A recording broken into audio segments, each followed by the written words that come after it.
வேற்றுமையில் ஒற்றுமை கொண்ட பூமி இந்தியா என்பதை நிரூபிக்கும் ஒற்றை சுவரில் இணைந்திருக்கும் இந்து கோவிலும் மசூதியும். ஒரு மலையில ஆளுக்கு ஒரு சைடு இருக்கிறதுல 1008 பஞ்சாயத்து வருது. சத்தியமங்கலத்து பக்கத்தில் இருக்கிற சாம்ராஜ் நகரில் பாருங்க, இங்கிட்ட ஒரு கோயில், நடுவில் ஒரு மசூதி, அங்கிட்டு ஒரு கோயில் இருக்கும். அதுலேயும் பார்த்தீங்கன்னா ஒரு செவரில் மசூதியும் இன்னொரு செவரில் ஒட்டின மாதிரி கோயில் இருக்கும். இங்கே பாத்தியா ஓதும் போது அங்கே மந்திரம் ஓதுவாங்க. எந்த பஞ்சாயத்துமே இருக்காது. இந்த பஞ்சாயத்து எங்கே ஆரம்பிக்கிறதுனா உள்ளூர்காரன் பஞ்சாயத்தில் வெளியூர்காரன் வர்றது தான். இன்றைக்கும் நாங்கள் எங்கள் ஊர்லலாம் போய் மசூதியில் பாத்தியா ஓதுறதும், எங்கள் ஊர் சாமி ரோட்டில் வரும்போது முஸ்லீம் மக்கள் அர்ச்சனை பண்ணுறதும் ஆண்டாண்டு தூரமாக போய்கிட்டு இருக்குது. ஒருத்தருக்கு ஒருத்தர் மாமை மச்சான் உறவு வச்சு தான் இன்றைக்கும் கூப்பிட்டுக்கிட்டு இருக்கோம். இங்கே எங்கே பஞ்சாயத்து வருதுன்னா வெளியூர்காரன் வர்றதுனால தான். அவங்கவுங்க சாமி அவங்கவுங்களுக்கு பெருசு தான்.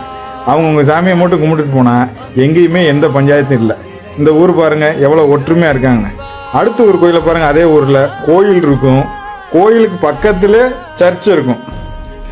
எந்த மதத்துக்கு வேறுபாடு இல்லாமல் அவங்க சாமியை நீ கும்பிடியா, நம்ம எல்லாரும் ஒன்று தாயன்னு வாழ்கிறாங்க. இதுதாயா நம்ம நாடு. எந்தவித பிரச்சனையும் இல்லாமல் பாங்கு ஒலியும் மணி யோசையும் பூஜையும் நடக்கும் மத நல்லிணக்க பகுதி. இந்தியா ஒரு மதத்திற்கு மட்டும் சொந்தமானது அல்ல.